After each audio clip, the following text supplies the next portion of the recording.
स्तरीय और forest supply में 2019 से काम कर रहा हूँ और करीब 4 से 5 लाख पौधे मैंने रोपण करवाए। अब इसमें समस्या ये है कि जैसे बांस का आप जैसे फूल ले रहे हैं, बाकी वेस्टेज बच रहा है।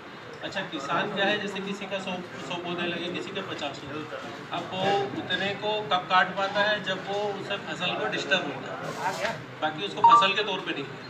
और दूसरी चीज़, यदि हम उसको खरीदना ऐसे चाहेंगे जैसे पकी बांस, तो जैसे उसके 10 बांस पकते तो परिक्षेत्र स्तर पे कलेक्शन सेंटर जैसे बनाए, तो जैसे जनरली अगर कोई फसल नहीं होती कि थोड़ा एक आध कुंटल हो गया तो वो अपनी मेन फसल जो 200 कुंटल उसका मंडी लेके जाता है, तो उसी तरह बांस को वो अपने परिक्षेत्र स्तर पे ले जाके उसको जैसे 10 बांस भी है तो उस जगह कर ले।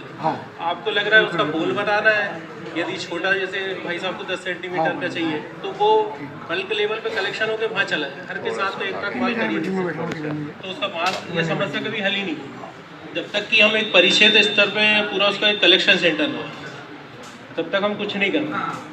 अभी इनका जैसे देख लें, आपके किसी उनसे बात हुई थी मेरी हुई आपकी, मैं स्टेक होल्डर में उसमें हूँ बांस मिशन के, तो उनसे बात भी हुई थी। लेकिन इनका भाड़ा इतना ज़्यादा है कि यदि मैं ही चाहूँ, मेरा 3 एकड़ में लगा हुआ है बांस, ब्लॉक प्लांटेशन है पूरा, तो मतलब पूरी फसल वाली खेती में लगा हुआ है सिवनी मालवा में, तो दिक्कत वही आ रही है कि इनका ट्रांसपोर्टेशन ही इतना जा रहा है कि मुझे मान लो एक गाड़ी यदि भर दूँ तो मुझसे 10 से 20 हज़ार रुपये मेरी जेब में है, तो उस कंडीशन में मैं खुद भी नहीं कर सकता। तो हम यही करें कि परिक्षेत्र स्तर पर उसको कर लें कि यदि किसी के पास 50 बांस भी है तो पकिया बांस उसमें से काटे और फसल के तौर पे लेके चले जाए। अभी किसान उसको फसल के तौर पे नहीं कर रहा है, जो सब्सिडी मिल रही है इसलिए लगाता है, बिल्कुल नहीं लगाया, मतलब जागरूकता नहीं है। लेकिन जब उसको हर बांस पे पैसा मिलने लगेगा कि 50 बांस करा, उन्होंने कहा चलो 100 रुपये का जा रहा है तो 5,000 रुपये उसको मिल जाएंगे, तो वो ले जाके आपके डिपो पे छोड़ देंगे, तब तक ये समस्या हल नहीं हो सकती। नहीं, ये तो सर जब वो सप्लाई चेन बन जाती है, हाँ, वो थोड़ा टाइम लगेगा। जब लार्ज स्केल पे होता है तो सप्लाई चेन भी बन जाती है। हाँ। जैसे पहले एक मैं आपको उड़ीसा का उदाहरण दे रहा हूँ। उड़ीसा के जो 8-10 डिस्ट्रिक्ट है जहाँ जेके पेपर मिल है, वहाँ कोई यूकेलिप्टस का पौधा लगाता नहीं था।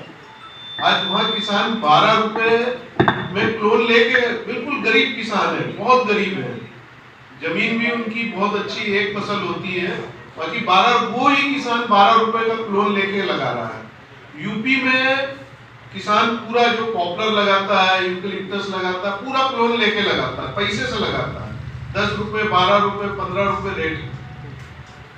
लेकिन दिक्कत ये है ना कि बांस तो वो मार्केट सप्लाई चेन एक बार जब बस वो माध्यम से सप्लाई का कंपनियां आएंगी, बड़े स्तर पे होगा तभी होता है। बस कलेक्शन सेंटर पे काम है कि हर आदमी यहाँ लेके आए तो इतना बांस है कि वो अपने आप लेके आ जाए। यहाँ अभी जो बेस्ट है वो एक एफपीओ है। हाँ। एफपीओ बने किसान का, देखिए हम लोगों का है, एफपीओ भी चला रहे हैं हम, ये डायरेक्टर है एफपीओ से। तो एफपीओ के चला रहे क्रूज को, एफपीओ के ही क्रूज को अभी ऑर्गेनाइज करके भेजना पड़ेगा, क्योंकि इंडिविजुअल किसान जाना, फिर वहाँ उसका कोड खोलना, ऑर्डर खोलना, उसको एक परेशानी है। तो एफपीओ को अगर वो 500 टन से ऊपर एक क्वांटिटी होती है तो हम उसको इंसेंटिव भी देते हैं 300।